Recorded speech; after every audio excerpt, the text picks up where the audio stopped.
Capítulo 10. O balaço errante. Desde o desastroso episódio com os diabretes, o professor Lockhart não trouxera mais seres vivos para a aula. Em vez disso, lia trechos dos seus livros para os alunos e, por vezes, dramatizava algumas passagens mais pitorescas. Em geral, ele escolhia Harry para ajudá-lo nessas dramatizações. Até aquele momento, o garoto fora obrigado a representar um camponês simplório da Transilvânia, de quem Lockhart curara um feitiço de gagueira, um yeti com um resfriado na cabeça e um vampiro que se tornara incapaz de comer outra coisa a não ser alface depois que Lockhart dera um jeito nele. Harry foi chamado à frente da classe na aula seguinte de defesa contra as artes das trevas, desta vez para representar um lobisomem. Se não tivesse uma boa razão para deixar Lockhart de bom humor, ele teria se recusado. Um belo uivo, Harry. Exato.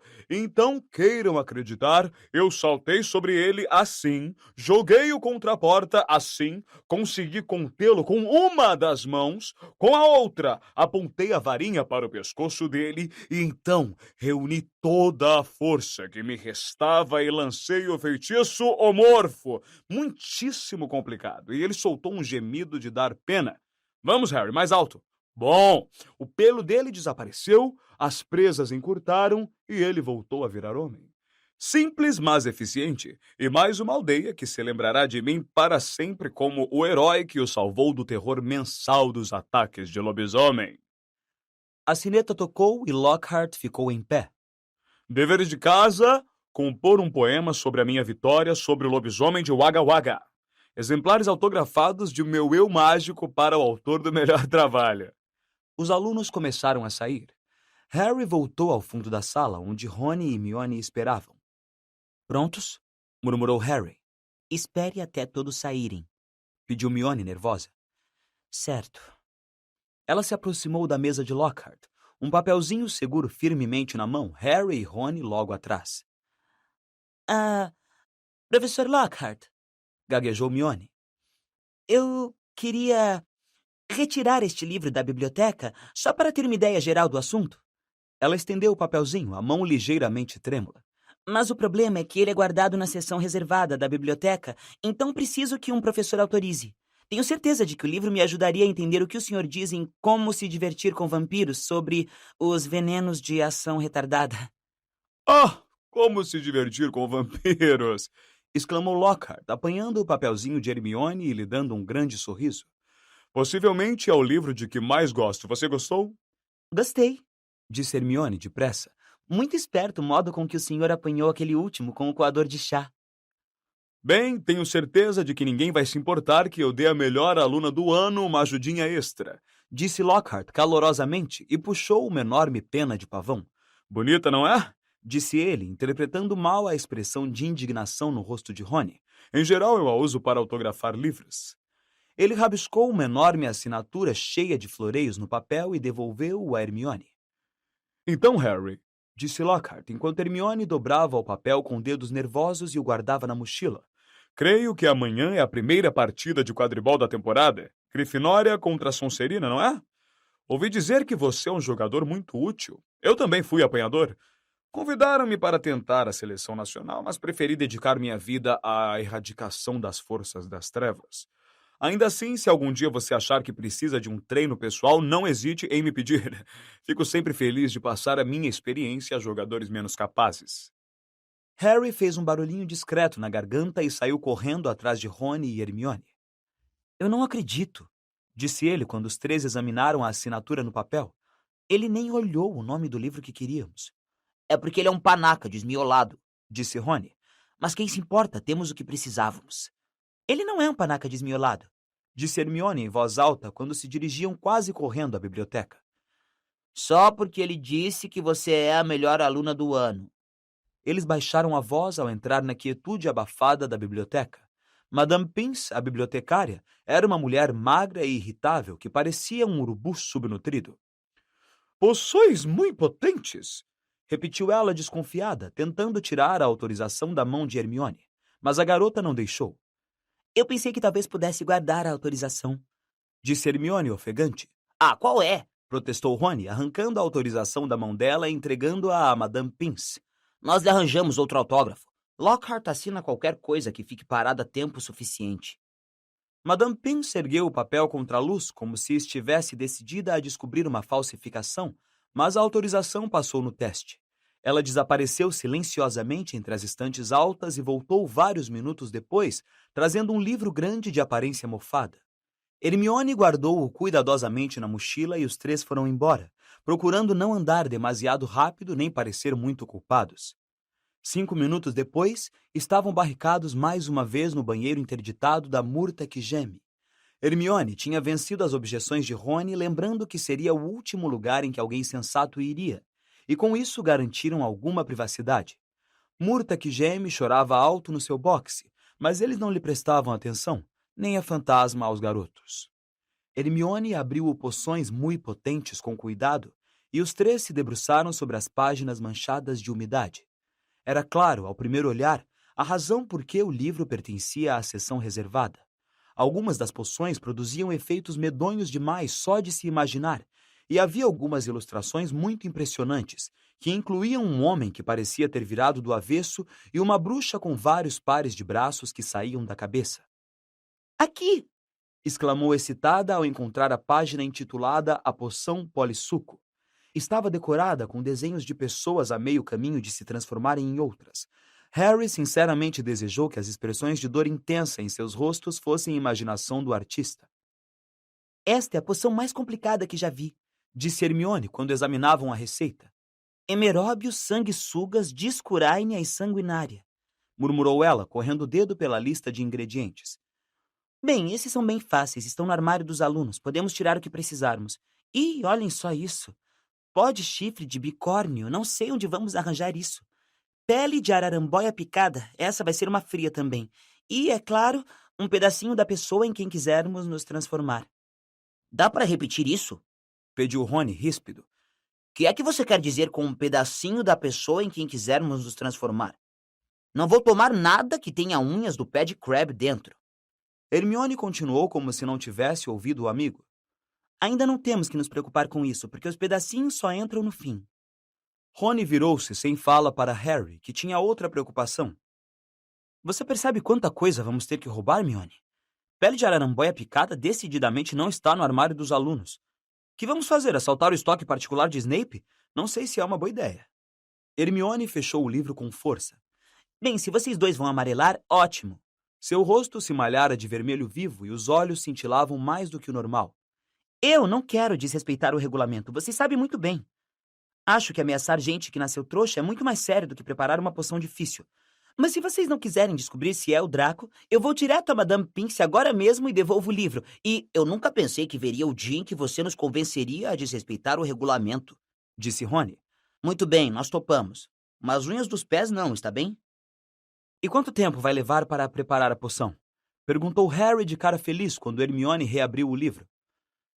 Bom, uma vez que a discurânia tem que ser colhida na lua cheia e os emeróbios precisam cozinhar durante 21 dias, eu diria que vai levar mais ou menos 1 mês para ficar pronta, se conseguirmos todos os ingredientes. 1 mês? Exclamou Rony.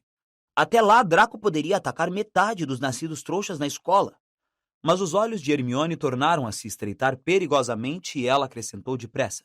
Mas é o melhor plano que temos, portanto vamos tocar para frente a todo vapor. No entanto, quando Hermione foi verificar se a barra estava limpa para eles saírem do banheiro, Rony cochichou para Harry. Daria muito menos trabalho se você simplesmente derrubasse Draco da vassoura amanhã. Harry acordou cedo no sábado e continuou deitado por algum tempo, pensando na partida de quadribol que se aproximava. Estava nervoso, principalmente quando pensava no que Wood diria se a Grifinória perdesse, mas também com a ideia de enfrentar um time montado nas vassouras de corrida mais velozes que o ouro podia comprar. Nunca tivera tanta vontade de vencer a Sonserina. Depois de passar meia hora deitado ali com as tripas dando nós, ele se levantou, se vestiu e desceu logo para tomar o café, e já encontrou o resto dos jogadores da Grifinória sentados junto à mesa comprida e vazia, todos parecendo nervosos e falando muito pouco. À medida que as 11 horas se aproximaram, a escola inteira começou a tomar o caminho do estádio de quadribol. Fazia um dia mormacento, com sinais de trovoada no ar. Rony e Hermione vieram correndo desejar a Harry boa sorte quando ele ia entrando no vestiário. O time vestiu os uniformes vermelhos da Grifinória e depois se sentou para ouvir a preleção que Wood sempre fazia antes do jogo. Hoje, Sonserina tem vassouras melhores que nós, começou ele. Não adianta negar. Mas nós temos jogadores melhores nas nossas vassouras. Treinamos com maior garra do que eles. Estivemos no ar, fosse qual fosse o tempo. Quem duvida, murmurou George Weasley. Não sei o que é estar seco desde agosto. E vamos fazer com que eles se arrependam do dia em que deixaram aquele trapaceiro do Draco pagar para entrar no time. O peito arfando de emoção, Wood virou-se para Harry. Vai depender de você, Harry. Mostrar a eles que um apanhador tem que ter mais do que um pai rico. Chegue ao pomo antes de Draco ou morra tentando, porque temos que vencer hoje. É muito simples. Por isso nada de pressioná-lo, Harry, disse Fred, piscando o olho. Quando entraram no campo, foram saudados por um vozerio, muitos vivas, porque a Corvinal e a Lufa-Lufa estavam ansiosas para ver a Sonserina derrotada. Mas os alunos da Sonserina nas arquibancadas vaiaram e assobiaram também. Madame Hooch, a professora de quadribol, mandou Flint e Wood apertarem as mãos, o que eles fizeram lançando um ao outro olhares ameaçadores e pondo mais força no aperto do que era necessário.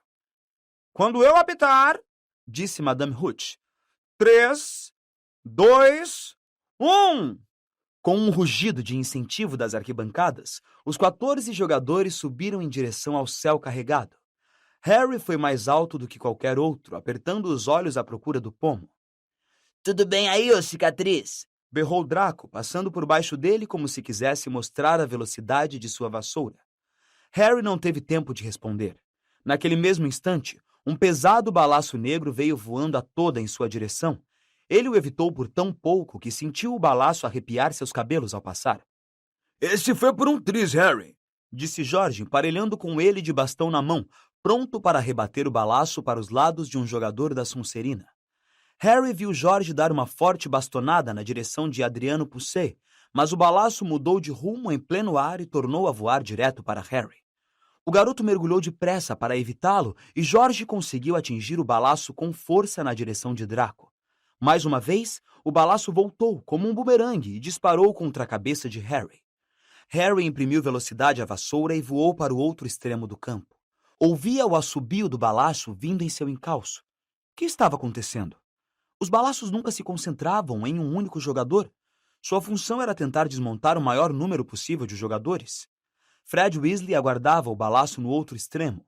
Harry se abaixou quando Fred rebateu o balaço com toda a força, desviando-o de curso. Peguei você! Berrou Fred alegremente, mas estava enganado. Como se estivesse magneticamente atraído para Harry, o balaço saiu atrás dele outra vez e o garoto foi forçado a voar a toda velocidade. Começara a chover. Harry sentiu grossos pingos de chuva caírem em seu rosto, molhando seus óculos. Não tinha a menor ideia do que estava acontecendo no jogo até ouvir Lino Jordan, locutor da partida, dizer: Sonserina na liderança, 60-0. As vassouras superiores da Sonserina obviamente estavam dando conta do recado, enquanto o balaço furioso estava fazendo o possível para tirar Harry do ar. Fred e George agora voavam tão juntos dele, um de cada lado, que Harry não via nada, exceto o braço se agitando no ar, e não tinha chance de procurar o pomo, muito menos de apanhá-lo. Alguém alterou esse balaço, rosnou Fred, brandindo o bastão com toda a força, quando o balaço desfechou um novo ataque contra Harry. Precisamos de tempo, disse George, tentando simultaneamente fazer sinal a Wood e impedir o balaço de quebrar o nariz de Harry. Wood obviamente entendera o sinal. O apito de Madame Hooch soou e Harry, Fred e George mergulharam até o chão, ainda tentando evitar o balaço maluco. O que está acontecendo? Perguntou Wood quando o time da Grifinória se reuniu à sua volta ao som das vaias da Sonserina. Estamos sendo arrasados.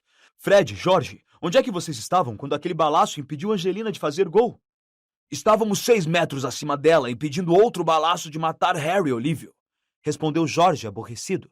Alguém alterou aquele balaço. Ele não deixa o Harry em paz. E não tentou pegar mais ninguém o tempo todo. O pessoal da Sonserina deve ter feito alguma coisa com ele. Mas os balaços estiveram trancados na sala de Madame Hooch desde o nosso último treino, e não havia nada errado com eles, disse Wood, ansioso. Madame Hooch veio andando em direção ao grupo. Por cima do ombro, Harry viu o time da Sonserina caçoando e apontando para ele. Escutem, disse Harry ao vê-la chegar cada vez mais perto. Com vocês dois voando em volta de mim o tempo todo, o único jeito de apanhar aquele pomo é ele entrar voando na minha manga. Se juntem ao resto do time e deixem que eu cuido do balaço errante. Não seja burro, disse Fred. Ele vai arrancar sua cabeça. Wood olhava de Harry para os Weasley. Olívio, isso é loucura, disse Alicia Spinnet zangada. Você não pode deixar o Harry enfrentar aquela coisa sozinho. Vamos pedir uma investigação. Se pararmos agora, perderemos a partida, disse Harry. E não vamos perder para a Sonserina só por causa de um balaço maluco. Anda, Olívio, diz para eles me deixarem em paz. Isso é tudo culpa sua, disse George, furioso com Wood. Apanhe o pomo ou morra tentando. Que coisa idiota para dizer a ele. Madame Hooch se reunira aos jogadores. Estão prontos para recomeçar a partida? Perguntou a Wood. Wood olhou para a expressão decidida no rosto de Harry. Muito bem. Fred, George, vocês ouviram o que Harry disse. Deixem-no em paz e deixem que ele cuide do balaço sozinho. A chuva caía mais pesada agora. Ao apito de Madame Hooch, Harry deu um forte impulso para o alto e ouviu o assobio que indicava que o balaço vinha atrás dele. Ganhou cada vez mais altura. Fez loops e subiu, espiralou, zigue-zagueou e balançou. Mesmo ligeiramente tonto, mantinha os olhos bem abertos, a chuva molhando seus óculos e entrando por suas narinas, quando ele voava de barriga para cima, evitando outro mergulho furioso do balaço. Ele ouvia as risadas do público. Sabia que devia estar parecendo muito idiota, mas o balaço errante era pesado e não podia mudar de direção tão rápido quanto Harry. O garoto começou a voar pela orla do estádio como se estivesse em uma montanha-russa, procurando ver as balizas da Grifinória através da cortina prateada de chuva. Adrian Pusey tentava ultrapassar Wood. Um assobio no ouvido de Harry lhe disse que o balaço deixara de acertá-lo por pouco outra vez. Ele imediatamente deu meia volta e disparou na direção oposta. Está treinando para fazer balé, Potter? Berrou Draco, quando Harry foi obrigado a dar uma volta ridícula em pleno ar para evitar o balaço e fugir, o balaço rastreando-o a pouco mais de 1 metro. E então, virando-se para olhar Draco cheio de ódio, ele viu o pomo de ouro. Pairava poucos centímetros acima da orelha esquerda de Draco, e o garoto, ocupado em rir-se de Harry, não o vira. Por um momento de agonia, Harry imobilizou-se no ar, sem ousar voar na direção de Draco, com medo de que ele olhasse para cima e visse o pomo. Bam! Permanecera parado 1 segundo a mais. O balaço finalmente atingiu-o, bateu no seu cotovelo e Harry sentiu o braço rachar. Sem enxergar direito, atordoado pela terrível dor no braço, escorregou para um lado da vassoura encharcada, um joelho ainda enganchando-a por baixo, o braço direito pendurado, inútil. O balaço retornava a toda para um segundo ataque, desta vez mirando o seu rosto. Harry desviou-se, uma ideia alojada com firmeza no cérebro entorpecido, chegar até Draco. Através da névoa de chuva e dor, ele mergulhou em direção à cara debochada abaixo dele e viu os olhos de Draco se arregalarem de medo. O garoto achou que Harry ia atacá-lo. "Kid!" exclamou, inclinando-se para longe de Harry. Harry tirou a mão boa da vassoura e tentou agarrar o pomo às cegas. Sentiu os dedos se fecharem sobre a bola fria, mas agora só estava preso à vassoura pelas pernas, e ouviu-se um urro das arquibancadas quando ele rumou direto para o chão, tentando por tudo não desmaiar. Ele bateu no chão, levantando lama, e rolou para o lado para desmontar da vassoura. Seu braço estava pendurado num ângulo muito estranho. Varado de dor, ele ouviu, como se fosse a grande distância, muitos assobios e gritos.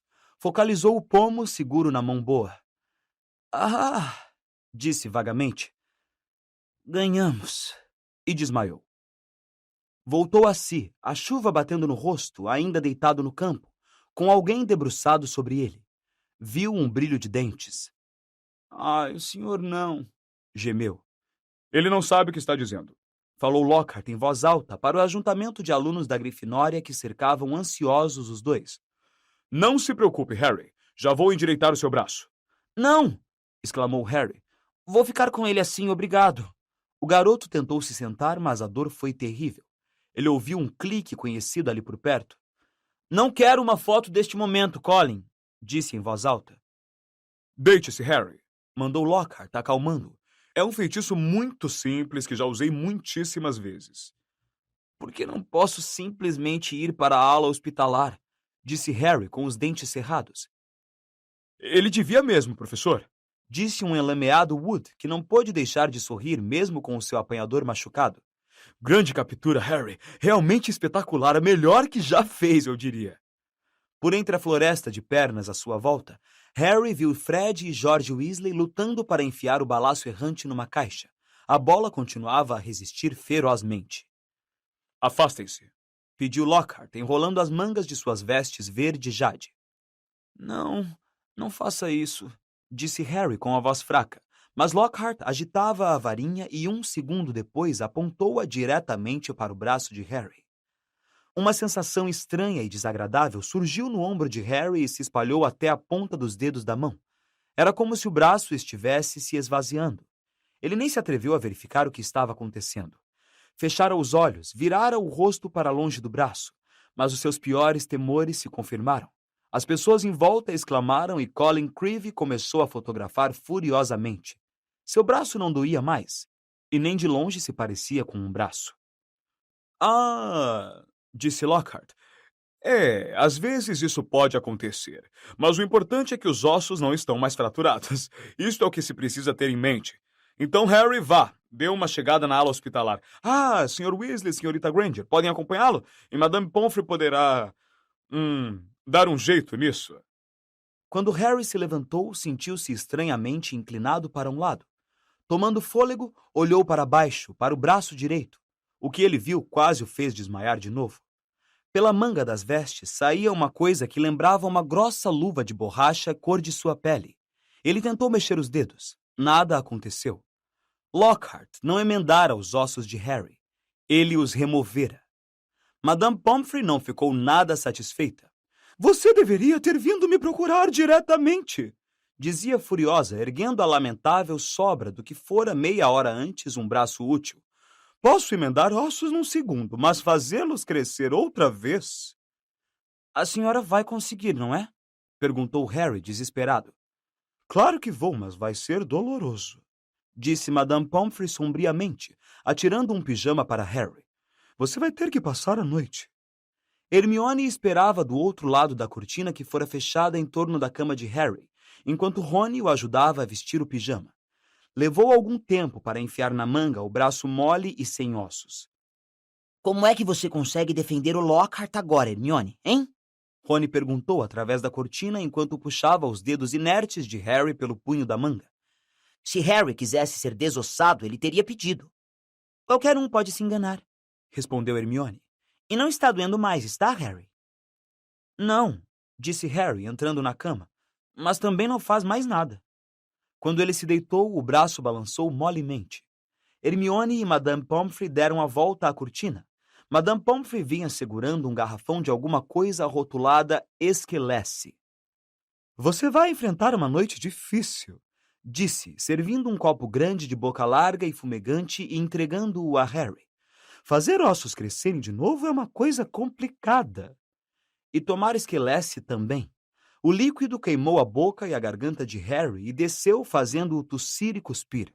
Ainda lamentando os esportes perigosos e os professores ineptos, Madame Pomfrey se retirou, deixando Rony e Hermione ajudarem Harry a engolir um pouco de água. Mas ganhamos, disse Rony, um grande sorriso se abrindo no rosto. Foi uma captura e tanto a que você fez. A cara do Malfoy, ele parecia que ia matar alguém. Eu queria saber como foi que ele alterou aquele balaço, disse Hermione sombriamente. Podemos acrescentar mais esta à lista de perguntas que vamos fazer a ele quando tomarmos a poção polissuco, disse Harry, deixando-se afundar nos travesseiros. Espero que tenha um gosto melhor do que esta coisa. Com pedacinhos de alunos da Sonserina dentro. Você deve estar brincando, disse Rony. A porta do hospital se escancarou naquele momento. Imundos e encharcados, os demais jogadores da Grifinória chegaram para ver Harry. Incrível aquele voo, Harry, disse George. Acabei de ver Marcus Flint berrando com Draco. Estava falando alguma coisa sobre ter o pomo sobre a cabeça e nem notar. Draco não parecia muito feliz. Os jogadores tinham trazido bolos, doces e garrafas de suco de abóbora, que arrumaram em volta da cama de Harry, e davam início ao que prometia ser uma festança quando Madame Pomfrey apareceu como um tufão gritando. Esse menino precisa de descanso. Precisa fazer crescer 33 ossos. Fora! Fora! E Harry foi deixado sozinho, sem nada para distraí-lo da dor horrível no braço inerte. Muitas horas depois, Harry acordou de repente numa escuridão de breu e deu um ligeiro ganido de dor. O braço agora parecia cheio de grandes lascas. Por um segundo ele pensou que fora isso que o acordara. Então, com um choque de terror, percebeu que alguém estava passando uma esponja em sua testa. "Fora daqui!" gritou ele alto e, em seguida, Dobby! Os olhos arregalados, parecendo bolas de tênis do elfo doméstico, espiavam Harry na escuridão. Uma lágrima solitária escorria pelo seu nariz longo e fino. Harry Potter voltou para a escola, Murmurou ele, infeliz. Dobby avisou e tornou a avisar Harry Potter. Ai, meu senhor, por que não prestou atenção em Dobby? Por que Harry Potter não voltou para casa quando perdeu o trem? Harry se ergueu, apoiando-se nos travesseiros, e empurrou para longe a esponja de Dobby. "Que é que você está fazendo aqui?" perguntou. "E como sabe que perdi o trem?" O lábio de Dobby tremeu, e Harry foi assaltado por uma repentina suspeita. "Foi você!" disse lentamente. "Você impediu a barreira de nos deixar passar." Com certeza, meu senhor. Dobby confirmou vigorosamente com a cabeça, as orelhas abanando. Dobby se escondeu e esperou Harry Potter e selou o portão. E Dobby teve que passar as mãos a ferro depois. Mostrou a Harry os 10 dedos compridos enfaixados. Mas Dobby não se importou, meu senhor, porque pensou que Harry Potter estava seguro. E Dobby nunca sonhou que Harry Potter fosse chegar à escola por outro meio. O elfo se balançava para frente e para trás, sacudindo a cabeça feia. Dobby ficou tão chocado quando soube que Harry Potter tinha voltado a Hogwarts que deixou o jantar do seu dono queimar.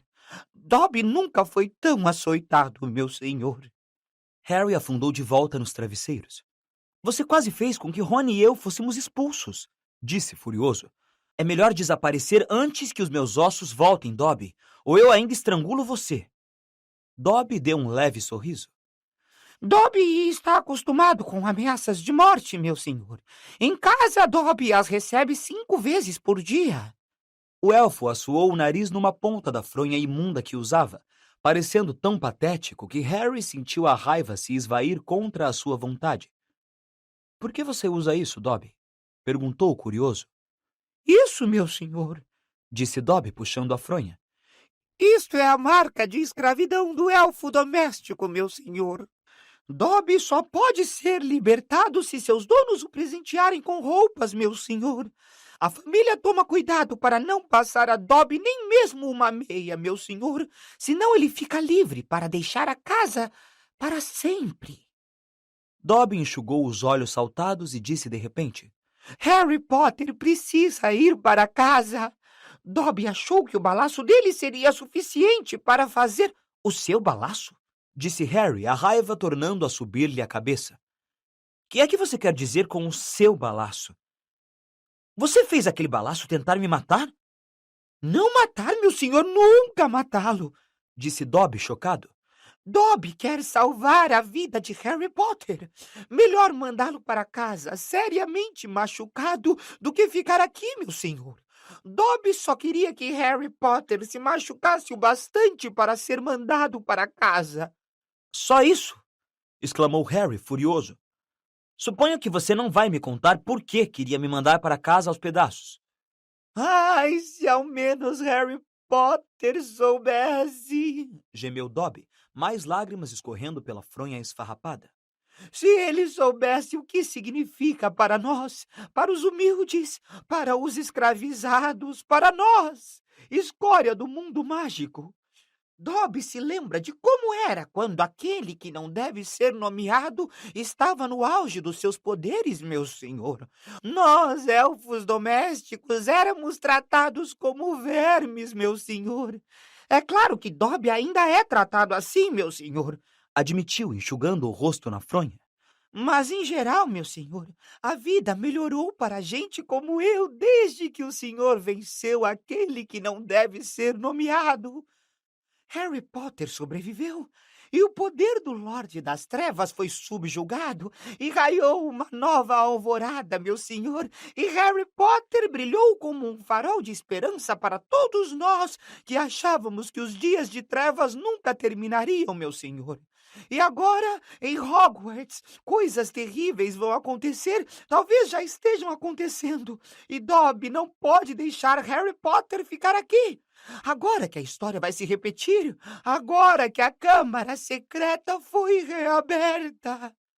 Dobby congelou, tomado de horror, e agarrou a jarra de água de Harry sobre a mesa de cabeceira e quebrou-a na própria cabeça, desaparecendo de vista. Um segundo depois, tornou a subir na cama vesgo, murmurando: Dobby ruim, Dobby muito ruim. Então há uma câmara secreta? Sussurrou Harry. E você está me dizendo que ela já foi aberta antes? Me conte, Dobby.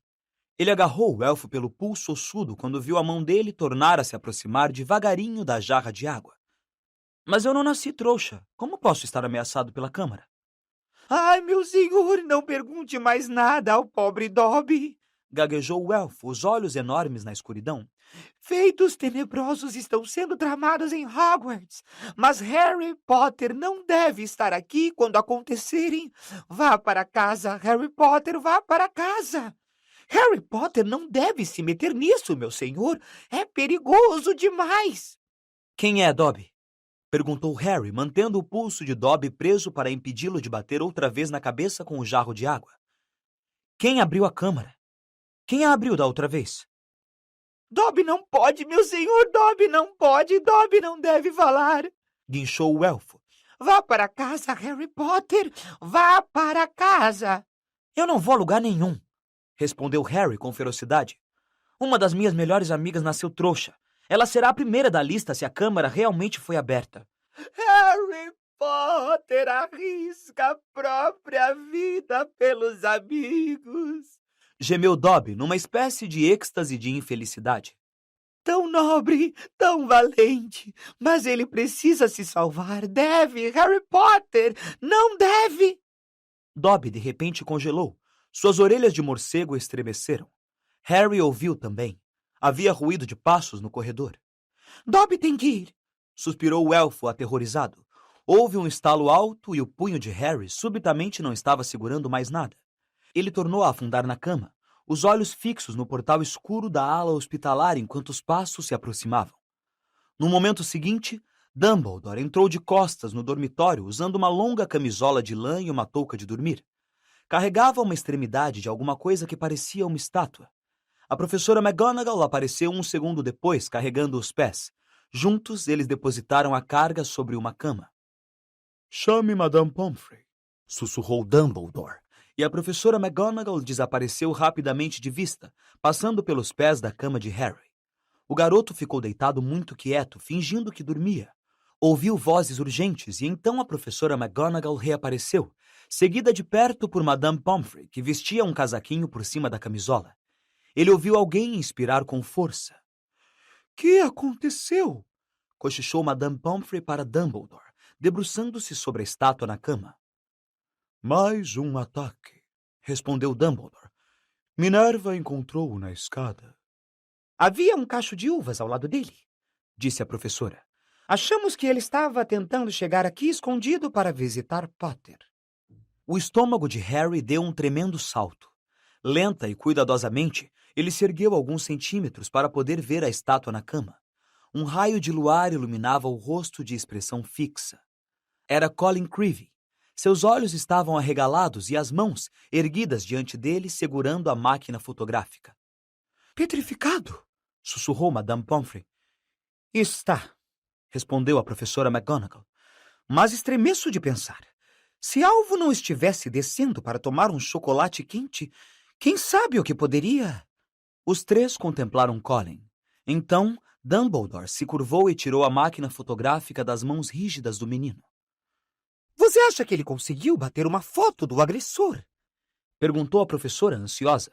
Dumbledore não respondeu. Abriu a máquina. Meu Deus! Exclamou Madame Pomfrey.